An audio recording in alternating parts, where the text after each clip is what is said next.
এই যে আপনারা এটা দেখছেন, it is one of the rain forest. ওই দূরে শুশুনিয়া পাহাড়ের তলায় পুরোপুরি নিস্তব্ধ।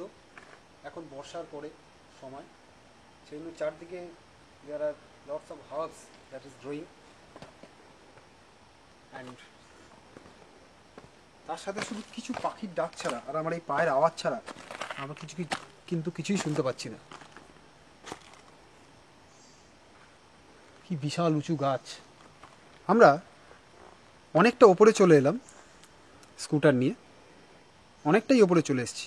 এখানে শুধু আমরা ছাড়া আর কিন্তু কেউ নেই, পুরোপুরি নিস্তব্ধ জঙ্গল।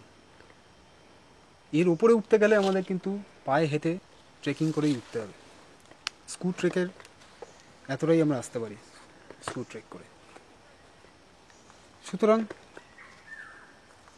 এত সুন্দর পরিবেশ দেখে, প্রাকৃতিক পরিবেশ যে আমাদেরই একটা জেলায় আছে, এটা কিন্তু এখানে না আসলে আপনারা উপভোগ করতে পারবেন না।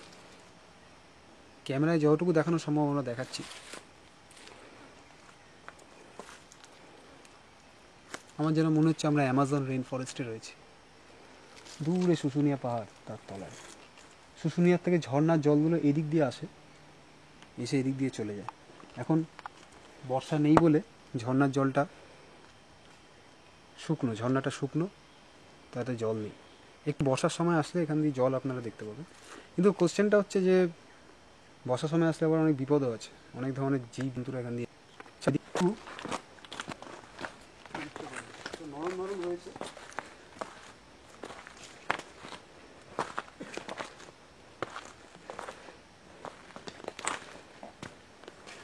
এই যে ঝর্ণা, এই ঝর্ণার জল যেটা আপনারা দেখছেন, এটা সোজা শুশুনিয়া পাহাড় থেকে আসছে। যখনই বৃষ্টি হয় তখন এখানে একটা ফ্ল্যাশ ফ্লাড আসে, যেটা সুইপ করে নিয়ে চলে যায় অনেকটা এরিয়া জুড়ে। দেখুন ওইখান থেকে এইখানে পর্যন্ত কিন্তু ঝর্ণার জলটা রয়েছে। তো এখন বৃষ্টি নেই বলে আমরা এখানে জলটা বেশি দেখতে পাচ্ছি, একটুখানি জল দেখতে পাচ্ছি। জল পাওয়ার আওয়াজও স্পষ্ট বোঝা যাচ্ছে, এত নিস্তব্ধ জায়গাটা, কোনো লোকজন মনে হয় এখানে আসে না। একটু আমরা ওপরটা খালি দেখে একটু চলে আসি যে ওপরটায় কী আছে। চলুন।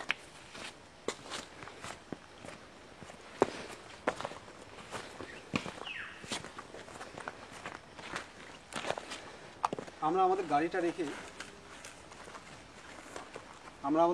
অনেক দূরে এগিয়ে এসেছি, আর একটু এগিয়ে যাওয়া যেতে পারে।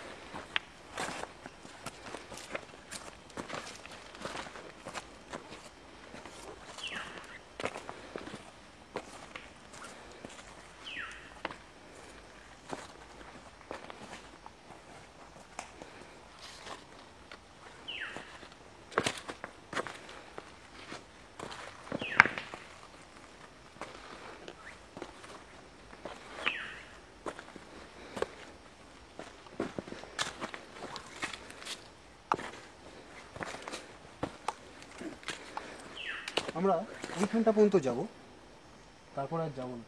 মনে হচ্ছে গাইড ছাড়া বেশি দূরে যাওয়াটা ঠিক হবে না, কারণ বিপজ্জনক হতে পারে। কোনো জনমানব নেই এখানে, টোটালি ফাঁকা।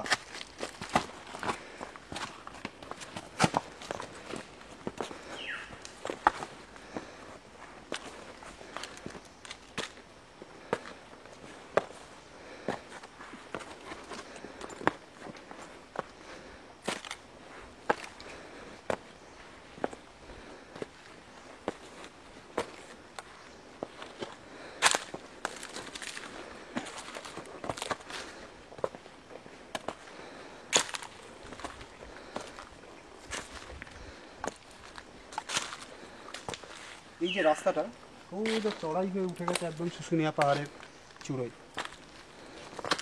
লম্বা লম্বা গাছ, এত ঘন জঙ্গল আমাদের এই বাঁকুড়া জেলায় ভাবাই যায় না। এখন বাজছে দুপুর 1টা, কিন্তু এখানে এমন অন্ধকার ও এমন সান্নাটা যে মনে হচ্ছে এখন বিকেল 5টা। বিকেল 5টায় কী মনে হবে কে জানে, রাত্রির 10টা মনে হতে পারে। আমার মনে হয় এখান থেকে আমাদের প্রত্যাবর্তন করা উচিত। ওভার অ্যাডভেঞ্চারাস হতে গিয়ে চাপ নিয়ে লাভ নেই। চলুন, বাই।